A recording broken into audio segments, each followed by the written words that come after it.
This is the first drawing of my two original characters, Nina and Teddy.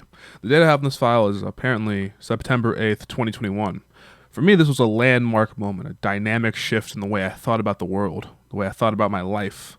This, along with the moment I listened to Kendrick Lamar's To Pimp a Butterfly and watched the end of Evangelion, are the moments I realized that I was put on this earth to do one thing for this tragically brief amount of time. This is the moment I realized that I was an artist.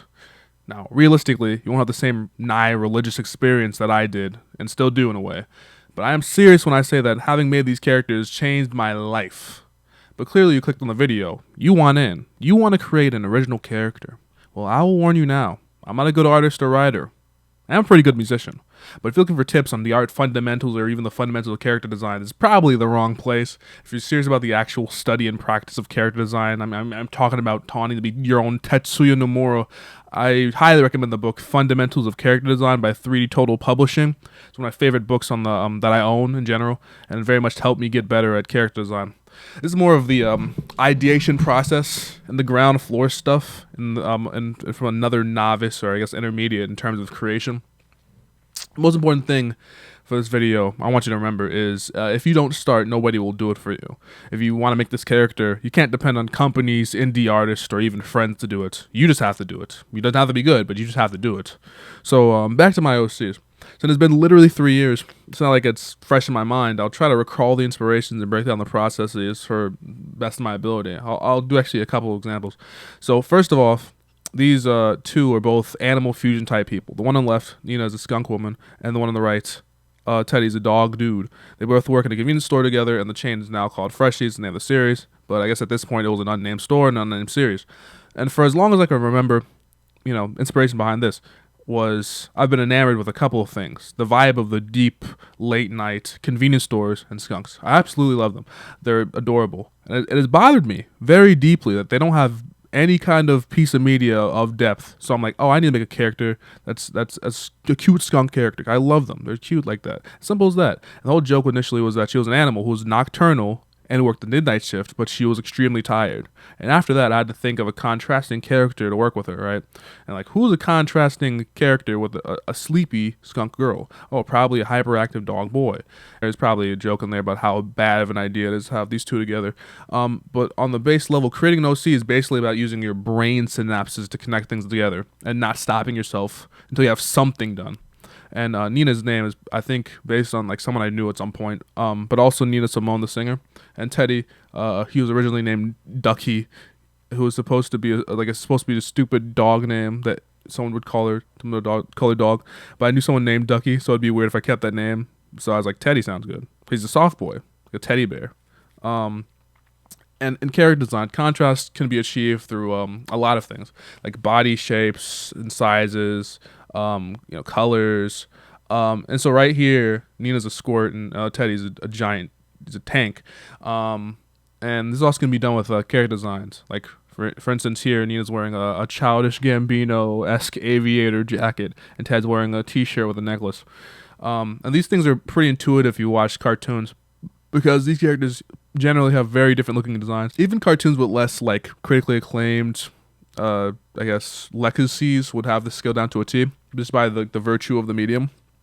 Anime has a slightly harder time with this because it's like the medium has a standard level of stylization in anatomy, but a lot of anime have very interesting and varied character design to take inspiration from too.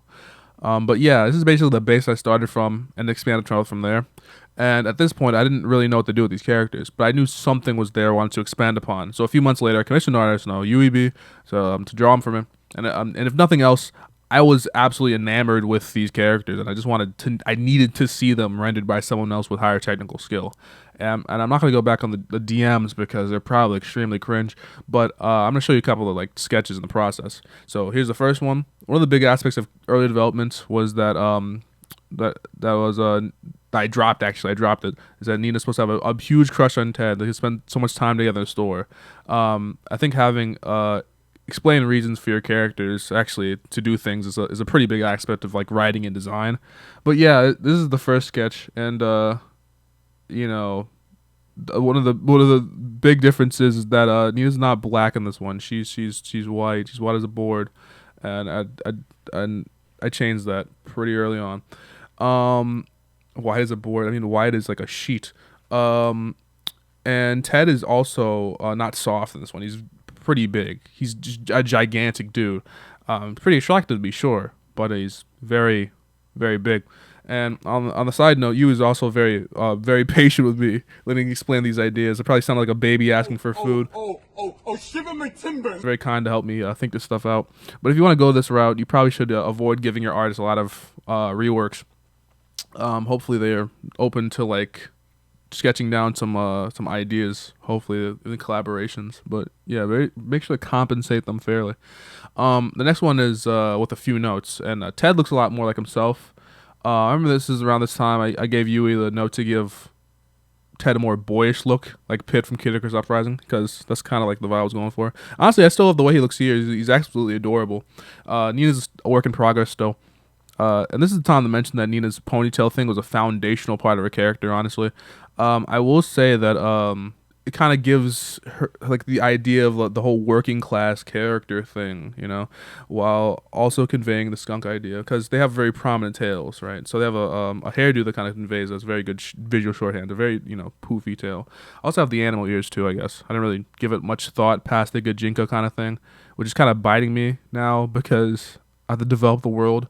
But never mind that. So this is like the final finished drawing from December 21st, 2021. And this is where I considered the characters to really have started from, right? And honestly, to this day, I give artists this drawing as a reference. But yeah, a few aspects to note here. Nina's black. Ted has his golden retriever hairdo or whatever. And they also have the green uniform based on 7-Eleven. And I forget it was me or you who came up with this, but I gave them an image of like a 7-Eleven worker, and this is the basis for the color scheme of Freshies, what these characters turned into, and just like the assets related to the show at this point. And in terms of development, they had a pretty good good bit of polishing at this point. I mean, look at Ted's little collar. I think it was all Yui's idea. I remember seeing this and getting inspired to write a story about them. That story probably sucked, but kept me thinking about these characters for a long, long time. So we skip to 2023, right? And honestly, I try to think back, and it's a bit of a blur what I did between the creations of the characters and July of 2023. But in July of 2023, I created my first comic using these OCs, using the placeholder Funny Animal comic. Now, the reason I pivoted to writing a comic instead of going my initial idea of just writing like prose is that I sucked at writing. I sucked so bad it made me depressed. And I wanted to at least give comics a try because I read a lot of comics growing up, like Brian Lee O'Malley stuff and like Pokemon web comics, and I wanted to give the medium another try. Every kid makes at least one comic, I say. Comics are also a valuable asset in like concise storytelling and characterization and I guess design. If I wanted to know, why these people like these characters as much as I do, I want to had to really be able to describe who they were and how they acted at a moment's notice. So to do this, I had to use like the 4-panel format or 4-coma format that a lot of Japanese gag manga and slice of life manga use. This is starting to become relevant, but I did like a lot of slice of life stuff, and that was a big influence on the tone of the show and the creation process of the show. I wanted to make a slice of life show, right? And I need to rewatch it, actually. But one of my favorite shows was Hidamari's Sketch, which uses this style of like paneling in this manga. But don't get it twisted, though. These comics suck, too. And for my comics, I purposely made them as low quality and quick to produce as possible. They're supposed to be, gags. But I quickly found out that making a comic, even if you have MS Paint quality, is hard and time consuming. Now, I will say that I became a much better artist and gained a very good understanding of character design and I guess composition through doing this and even drawing my characters. But man, it was hard. It was really hard. And I made like 12 of them before I just gave up. But the reason I mentioned the side quest is that I designed a character specifically for this format. The coffee demon, Hocus, is, I guess, a short-lived antagonist for these comics. And I made her because I wanted to set up the idea of a broken coffee machine in the Freshy store, right? I wanted to push the comedy further. I was also reading Chainsaw Man at the time, and I really was enamored with power, so I wanted a demon character of my own. And I had no issue with writing in someone to cause problems quite frequently. You need some, like a whole Team Rocket type deal. And the whole joke behind her is that she's this demon who has like effectively infinite power and can do whatever she wants, basically. But she spends her time just, being a slightly above average annoyance to people. So for the format of comics, I was quickly realizing that being able to simplify your character designs were absolutely paramount. I mean, look at Ted's hair, right? It's cute, very cute. But how do you convey this in as few lines as possible? It's kind of hard. Takes time to develop. Takes some time. I don't care how good your design is. Once you start to draw them consistently, something is going to change about them. I mean, Naruto used to wear goggles, for Christ's sake. Now imagine drawing that for hundreds of thousands of frames. No. But look at this commission I got from Hocus from Twitter user at CoolUpDog in exchange for a copy of Lethal Company. One of the funnier exchanges of goods and services I've been a part of. Notice how she only has like 4 colors, right? It's red, black, and a reddish white. And there's like a couple variations. My comic was in black and white, but this is a matter of future proofing, I guess. Her outfit is very simple, comprised of a wide black dress that's like triangular to push the shape language. She has a goat lower half with horns, a spiked tail to push the demon and animal things. Her hair is sharp. Like many other parts of her body, conveys she's dangerous. Triangle, like shape language. Triangular shape language conveys danger and spiky. It hurts.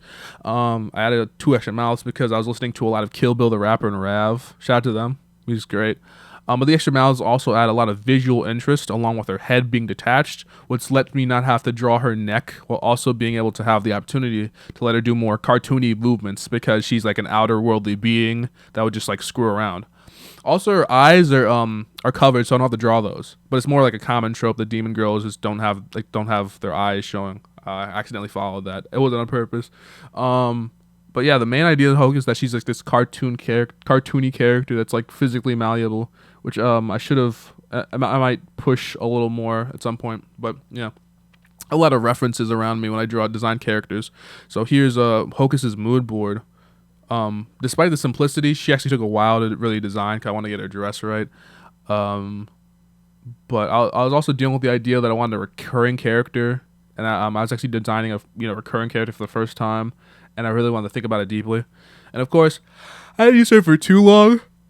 Of course, I didn't use her for too long in the original context, but she's honestly probably one of the best things I've designed, so I probably will find another use for her. But the main lesson here is to consider your medium and design for simplicity if you use a character often. Also, use really easy to understand shape language, so drawing them only takes a second. Everyone wants to have a Genshin character until they have to draw them frame by frame. But yeah, then again, it doesn't apply for illustration or what Genshin is which is a 3D video game, because those mediums aim to render a character with more details, right? But my aim for these characters was independent, low budget, and most importantly, low skill. So I had to par down my details for my own sanity. Speaking of low budget, I'm gonna cover another OC. This is Lynn. She's an opossum. It's a drawing of her by Yui that's basically a reference I use as her finished design. And here's her mood board. It looks like I'm an insane person. So at this point, I was in between the comic version of Freshies and starting on like an animated visual novel style video series version, right? So I was realizing the limits of having only 2 main characters. So to add variation, I wanted to add another coworker for them. I knew I wanted her to be like from like Latin America or whatever like equivalent in universes is. I haven't decided.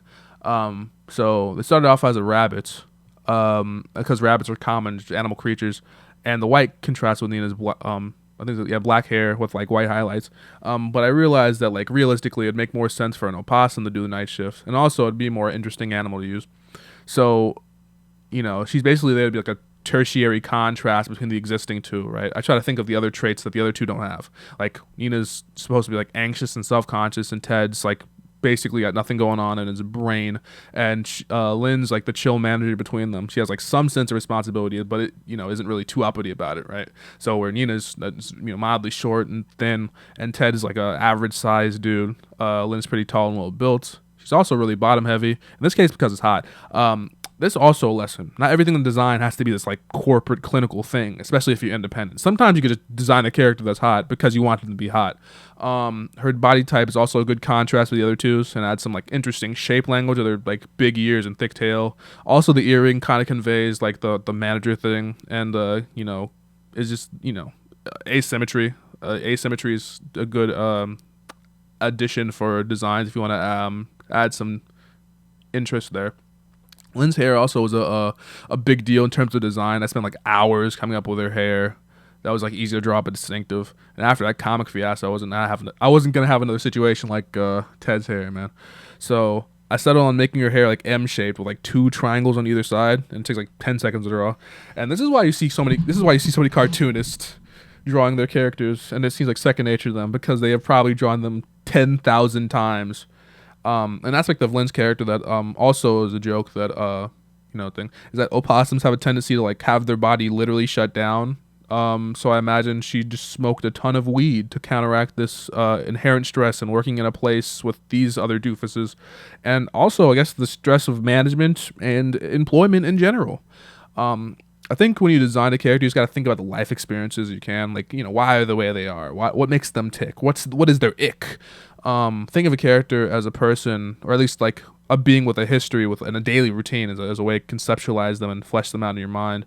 I'll also use time to say the subtle differences like facial shapes are a really good way to have distinction between characters. For me, when I like improve my anatomy skills more and I feel more comfortable stretching the variation of these characters, I probably will take this more into account. But yeah, definitely, if you are designing characters, definitely take into account the differences each human or any being has. Especially if you struggle with so-called same face syndrome. I used to hear about a lot from intermediate artists trying to like differentiate the designs. Speaking of that, fashion is also a big aspect of character designs, and in this case, each character's distinct styles are less an account of the base design, because they have like a standard work uniform basically, right? And this is an example of a kind of unified group. And characters should definitely be distinct even if they're wearing the same outfits though. But to cover fashion design, I'll at least from my understanding of it, I'll go into another character that I created for like a video game context, an idea at least, which gave me more freedom to play with fashion. This is Mika. He's an albino skunk who is supposed to be the main character in an RPG that I'm working on. This takes place in like a foreign, low fantasy kind of wintry land. And of course, this isn't the one I drew. This is the commission I got from artist Lampopo on Twitter. And they're very patient with my weirdly specific wants for the drawing. I wanted to be concise though. But yeah, at this point, I was kind of gaining a understanding what I wanted out of a character, so I was wanting to be like very specific with my like what I wanted. But yeah, this is the drawing I gave them to work with, and this was after several iterations of drawings. I mean, look at this mood board. I tried to cram in a lot of ideas for this character, and it's a wonder that she didn't come out looking completely insane. Let's break it down. So for Mika, the main idea for her came about when I was shopping this idea for an RPG. I would want to make it an RPG maker. I designed a couple of characters that like also got illustrated by Lampopo. And they did a great job, and I really wanted to work on the game, right? But the initial idea seemed very ambitious. So I considered an idea that would be much more simple to produce. At least something I could like do a vertical slice to kind of show off for a bigger project, or like reuse, learn how to use the software. So it went from being an RPG about a big sunny island brimming with creatures and life to a game in a cold, isolated, snowy area, right? And naturally, this massive change in setting requires like a change in costumes. And since the costumes are like pretty like fundamental to these characters' designs, I wanted to make another character, right? Also, it's pretty fun. So this first iteration of Mika was kind of like this sleepy panda-looking girl and her friend, who I think was supposed to be a rabbit based on the Inuit people.